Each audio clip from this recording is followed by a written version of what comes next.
ఓం మహాగణాధిపతయే నమ. ఓం గురుభ్యో నమ. ఓం శ్రీమాత్రే నమ. పరమేశ్వర స్వరూపమైనటువంటి జ్యోతిష, వాస్తు మరియు ఇతర అనేకమైనటువంటి శాస్త్రములను మనకు అందించినటువంటి మహర్షులకి నమస్కారం.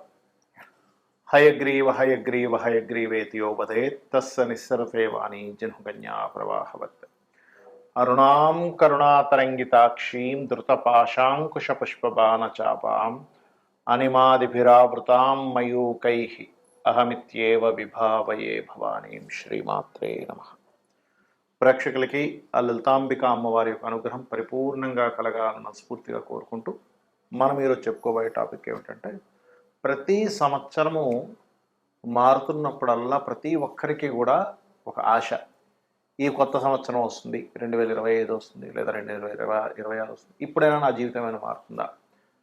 ఆంగ్ల సంవత్సరం వదిలిపెట్టిన తర్వాత ఉగాది నుంచి నా జీవితం ఏమైనా మారుతుందా అని ఎదురు చూస్తూ ఉంటారు. ఇక్కడ రెండు విషయాలు గుర్తుపెట్టుకోండి. మనము ఎక్కడికైనా వెళ్ళాలంటే మనం ప్రయాణం చేయాలి. మనం ప్రయాణం చేస్తే వచ్చేవి కొన్ని ఉంటాయి, మనం ఒక దగ్గర ఉన్నా కూడా కాలం కొద్దీ మారేవి కొన్ని ఉంటాయి. కాలంలో మరి జరిగేటువంటి మార్పుల ద్వారా మన జీవితాలు కొంత మారుతూ ఉంటే, మనం చేసే ప్రయాణం ద్వారా, మనం తీసుకునే నిర్ణయాల ద్వారా, మనం ఉపాసించేటువంటి దేవతా స్వరూపాల ద్వారా, మన ఆలోచన విధానం ద్వారా కొంత మారుతూ ఉంటుంది.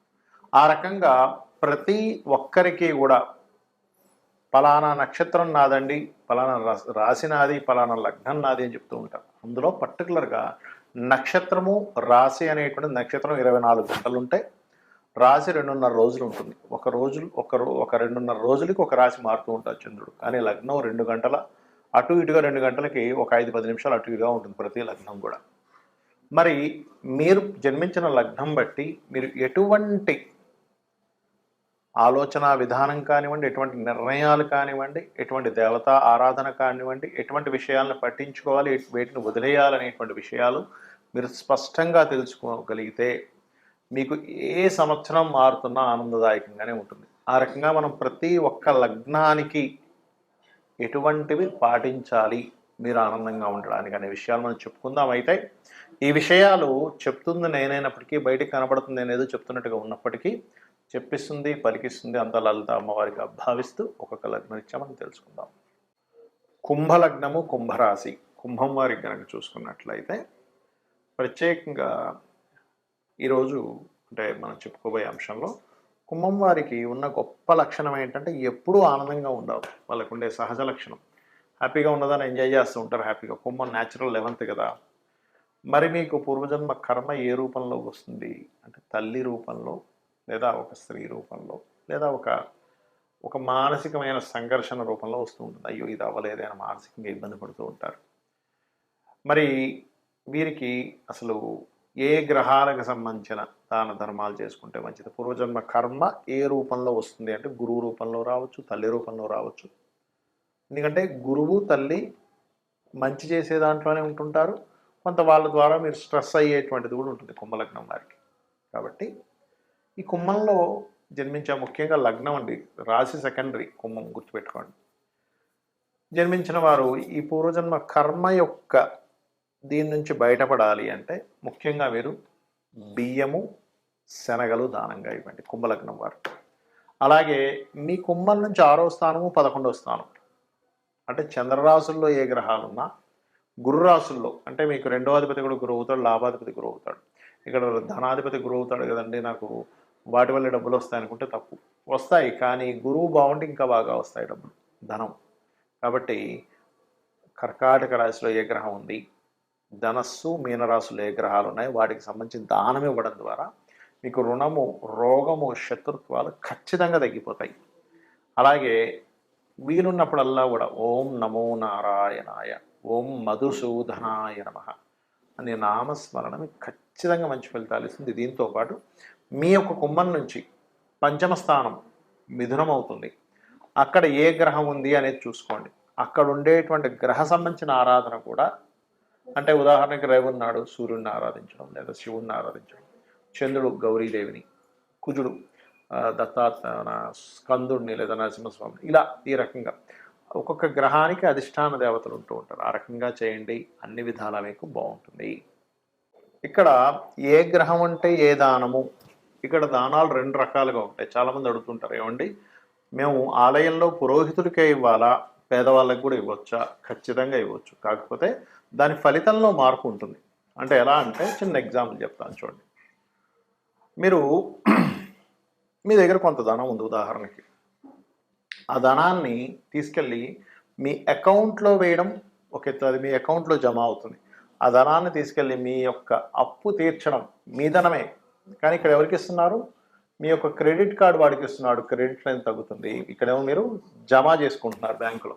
ఇదే ధనం మీరు ఇద్దరికి ఇచ్చినప్పుడు ఎలా అయితే తేడా ఉంటుందో, పేదవాళ్ళకి ఇచ్చినప్పుడు ఇచ్చేటువంటి ఫలితం పరమేశ్వరుడు ఒక రకంగా ఇస్తాడు. ఈ పురోహితులకి ఇచ్చినటువంటిది ఏదైతే ఉంటుందో గ్రహరూపేణ దోషం పోవాలని, అప్పుడు మరొక ఫలితం వస్తుంది మనకి. ఇప్పుడు గ్రహదోషం పోవాలి, 6వ స్థానంలో పలానా గ్రహం ఉంది, రగున్నాడు ఉదాహరణకి, అప్పుడు గోధుమలు దానం. పురోహితుడికి ఇస్తున్నారు అనుకోండి, దేనికి ఇస్తున్నాము అంటే మీరు పూర్వజన్మల్లో తెలుసో తెలియకో చేసినటువంటి ఒక కర్మ చేశారు. అది మీకు తెలియదు, అది బ్యాడ్ కర్మ అని కూడా మీకు తెలియదు, ఏదో చేసేసారు. ఆ బ్యాడ్ కర్మ సంబంధించినటువంటిది ఏదైతే ఉందో దాని దోషం ఒక గ్రహ రూపంలో, ఒక సాఫ్ట్వేర్ రూపంలో మనకు వచ్చింది. అప్పుడు ఆ గోధుమలు తీసుకెళ్ళి పురోహితుడికి, అది కూడా నిత్య సంధ్యావందనం చేసేవారికే ఇవ్వాలి. ఎందుకంటే వాళ్ళకి మాత్రమే మీరు ఇచ్చినటువంటి దానాన్ని స్వీకరించి మరలా సంధ్యావందనం చేయడం ద్వారా అది అక్కడికి పోతుంది.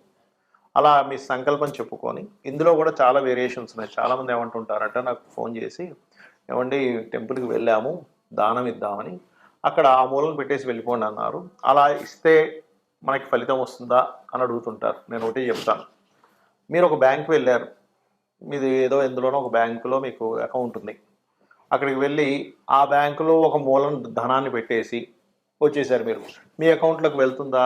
వెళ్ళదు. ఎందుకు వెళ్ళదు అంటే, మీరు ఆ బ్యాంక్కి వెళ్ళాలి, అక్కడ లైన్లో నిలబడాలి, రిసిప్ట్ రాయాలి, కౌంటర్లో ఇవ్వాలి, వాళ్ళు అందులోపల దాన్ని ఫీడ్ చేసుకొని మీకు ఒక రిసిప్ట్ ఇస్తారు. మళ్ళీ ఎస్ మీ అకౌంట్లోకి 10,000 రూపాయలు వెళ్ళాయి, ఈ 5 రూపాయలు వెళ్ళాయి, ఈ 500 రూపాయలు వెళ్ళాయి, ఓ 1,00,000 రూపాయలు వెళ్ళిందని మీరు వాళ్ళు రాసుకుంటారు. అప్పుడే మీకు అకౌంట్లోకి వస్తుంది, మీకు మెసేజ్ వస్తుంది. అంతేగాని ఏదో మూలం పెట్టాల్సి మీకు రాదు కదా. అలాగే అలా ఎవరైనా చెప్తే దాన్ని అలా చేయకండి. దానివల్ల మీకు ఎటువంటి ఉపయోగం ఉండదు, గుర్తుపెట్టుకోండి. బ్రాహ్మణుడికి దానం తీసుకొని జపం చేయడం ద్వారా ఆయనకు కూడా కొంత ఫలితం వస్తుంది. జపం చేయకపోతే ఆయనకి మంచి ఫలితం రాదు. జపం చేస్తే మీ దగ్గర దానం తీసుకొని ఆయన మరలా గాయత్రి చేసుకున్నందుకు ఆయనకి అమ్మవారి అనుగ్రహం పెరుగుతుంది, మీకు దోషం పోతుంది. కాబట్టి ఈ రకంగా మరి పేదవాళ్ళకి దానం ఇవ్వడం ద్వారా ఎటువంటి ఫలితం వస్తుంది? ఇది పుణ్యాన్ని పెంచుతుంది. అంటే ఇదేంటి, అకౌంట్లో బ్యాలెన్స్ వేయడం లాంటిది. అంటే నెక్స్ట్ జన్మకి మీకు ఒక పుణ్యం పెరుగుతుంది పేదవాడికి ఇచ్చినందుకు. అందుకే కదండి మానవ సేవే మాధవ సేవ అంటూ ఉంటారు. అంటే ఎవరికో పాపం ఆకలితో ఉన్నాడు ఒక వ్యక్తి, తీసుకెళ్ళి భోజనం పెట్టించడం. లేదు ఒక పేదవాడు వాళ్ళ పిల్లలకి స్కూల్ ఫీజులు కట్టలేకపోతున్నాడు, ఇవి 2,000 తీసుకెళ్ళి ఫీజు కట్టేసి అనడం. అంటే నిజంగా అందులో మళ్ళీ అపాత్ర దానం అంటారు. అంటే ఆల్రెడీ బాగా కడుపు నిండున్నవాడికి వాడికి తీసుకెళ్ళి అన్నదానం పెడితే మీకు ఎటువంటి ఫలితం రాదు, గుర్తుపెట్టుకోండి. కాబట్టి అపాత్ర దానం చేయకుండా నిజంగా ఇబ్బంది పడుతున్నారు, పాపం వాళ్ళకి వేరే స్కోప్ లేదు, అటువంటి వారికి ఒక వస్త్రం ఇచ్చాం. అది ఖచ్చితంగా మీకు ఆ పరమాత్మ మీకు వచ్చే జన్మల్లో ఇది పుణ్యంగా మారుతుంది, ఇది గుర్తుపెట్టుకోండి. వీటితో పాటు పితృదేవత ఆరాధన. చాలామంది అంటుంటారు, ఏమండి మాకు లేదండి, మా మా ఇంట్లో సాంప్రదాయం లేకపోవడం ఏంటి, తల్లికి తండ్రికి తాతలకి మీరు పెట్టడానికి. కాబట్టి అలాంటివి ఏమి కదా, అందరికీ ఉంటుంది పితృదేవత ఆరాధన అనేటువంటిది. అది మొట్టమొదటిగా మీరు భావించాలి. అలాగే ఒక్కొక్క గ్రహానికి ఒక్కొక్క దానం అని చెప్పి ఇందాకన్నాను. దానికి పర్టికులర్గా మీకు రవికి అయితే గోధుమలు, ఎరుపు రంగు వస్త్రము లేదా ఆరెంజ్ కలర్ వస్త్రము.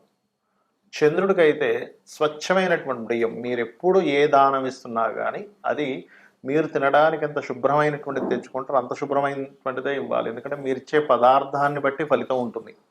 కాబట్టి చంద్రుడైతే బియ్యము.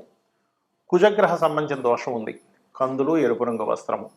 బుధగ్రహానికి సంబంధించినటువంటి బలాన్ని పెంచుకుందాం అనుకుంటున్నారు, దోషం తగ్గించుకుందాం అనుకుంటున్నారు, పెసలు దానంగా ఇవ్వాలి. గురుగ్రహానికి శనగలు, పసుపు రంగు వస్త్రము. అదేవిధంగా శుక్రగ్రహానికి బొబ్బర్లు, తెలుపు రంగు వస్త్రము. అదేవిధంగా శనికి నువ్వులు, నీలం రంగు వస్త్రము. కొంతమంది నల్ల నువ్వులు వద్దు తెల్ల నువ్వులు అంటున్నారండి, కొంతమంది నల్ల నువ్వులు ఇవ్వాలంటున్నారంటే ఒకటి గుర్తుపెట్టుకొని, నువ్వులు ఇవ్వాలి. అయితే తెల్ల నువ్వులు ఎందుకు ప్రిఫర్ చేస్తామంటే వాళ్ళు తినడానికి యోగ్యవంతంగా ఉన్న, నల్ల నువ్వులు అయితే అలాగే తినలేరు కదా. అది ఎక్కువగా వేస్టేజ్ అయిపోతుంది అనేటువంటి భావనతో తెల్ల నువ్వులు ఇవ్వాలని చెప్తూ ఉంటాం. అదేవిధంగా రాహువుకైతే మినుములు, కేతువుకైతే ఉలవలు దానంగా ఇవ్వండి. ఈ దానం ఇచ్చేటప్పుడు కూడా నాకేదో డబ్బులున్నాయి కాబట్టి ఏదో ఇంకా ఈ కార్యక్రమాన్ని చేయాలి కాబట్టి ఇస్తున్నామనే భావనతో ఇచ్చారంటే 1% కూడా మీకు ఫలితం రాదు. తీసుకునే వ్యక్తి కూడా అబ్బాబా ఇదేదో నాకు ఇదంతా ఈ దోషాన్నంతా నాకు అంటగడుతున్నాడనే భావంతో తీసుకున్నా కూడా అక్కడ సరిగా ఫలించదు. అంటే ఇచ్చేవాడికి ఫలించదని కాదు, తీసుకునే వ్యక్తికి అది సరైనటువంటి ధర్మాన్ని పాటించనట్టుగా అర్థం దాని అర్థం. కాబట్టి మీరు ఈశ్వర స్వరూపంగా భావిస్తూ ఆ యొక్క పురోహితుడికి కానివ్వండి, పేదవాడికైనా సరే ఈశ్వర స్వరూపంగా భావిస్తూనే మీరు ఆ దానాన్ని ఇవ్వాలి. రెండవది, చక్కగా మంత్రం చదివి మీరు ఇస్తున్నప్పుడు తీసుకునే వ్యక్తి కూడా నాకు చాలా గొప్ప పనిని ఆ ఈశ్వరుడు నాకు చూపించాడు, ఆ ఈశ్వరుడు నాకు ఈ పని చేయమని చెప్పాడు అనే భావంతో తీసుకొని చక్కగా గాయత్రి చేసుకోవాలి. మరొక విషయం ఏంటంటే, నిత్యము అంటే ఎటువంటి గ్రహస్థితి ఉన్నా గుర్తుపెట్టుకోండి. మీకు జాతక చక్రం తెలియదండి, నాకు ఏంటో పరిస్థితి అర్థం కావట్లేదు, నాకు ఏ దశ నడుస్తుందో, ఏళ్ళనాడు శని నడుస్తుందో, కేతువో రాహు అర్థం కావట్లేదు అనుకునేవారు ఒకటే చెప్తానండి. నిత్యము ఉదయము సాయంత్రము దీపారాధన చేయండి, పంచోపచార పూజ చేయండి. గంధం, పుష్పం, ధూపం, దీపం, నైవేద్యం. నైవేద్యం మీరు ఏదైనా పెట్టచ్చు, ఇదే పెట్టాలి, ఇదే అడుగుతుంది అమ్మవారు అనేటువంటిది లేదు. ఫలాపేక్ష రహితంగా పత్రమైనను, పుష్పమైనను, ఫలమైనను, ఉదకమైనను ఎవరైతే ప్రీతితో నాకు సమర్పిస్తున్నారో, ఫలాపేక్ష రహితంగా నాకు ఎవరైతే సమర్పిస్తున్నారో వాటిని నేను ప్రీతిగా స్వీకరిస్తున్నాను అని చెప్తాడు పరమాత్మ. కాబట్టి ఇది చేస్తూ నిత్యము వీలున్నన్ని సార్లు, వీలైతే శనివారాలు ఆదివారాలు మీకు సెలవు ఉన్నప్పుడైనా గోశాలకు వెళ్ళండి. ఒక్క దేవతా ఆలయం మీకు చుట్టుపక్కల ఏదైతే ఉంటుందో, మీ ఇంటికి దగ్గరలో ఏది ఉంటుందో ఆలయానికి ఒక్కసారి అలా వెళ్ళి ఒక ప్రదక్షిణం చేసుకొని చక్కగా దేవుణ్ణి స్మరణ చేసుకొని ఒక 2 నిమిషాలు కూర్చొని వచ్చేసేయండి చాలు. ఇవి గనక మీరు చేయగలిగారు 100% మీకు ఏ ఇంగ్లీష్ సంవత్సరం మారుతున్నా, లేదా ఇప్పుడు ఈ సంవత్సరం అండి, ఇప్పుడు తెలుగు సంవత్సరం ఇది మారింది, ఈ సంవత్సరం ఎలా ఉంటుంది, ఇవేమీ మీరు భయపడాల్సిన పని లేదు. 100% సర్వదేవతల యొక్క అనుగ్రహము మరియు నవగ్రహాల యొక్క అనుగ్రహము, ఆ లలితాంబిక అమ్మవారి యొక్క అనుగ్రహం మీకు ఉంటుంది, కలగాలని మరోసారి మనస్ఫూర్తి కోరుకుంటూ శ్రీమాత్రే నమః.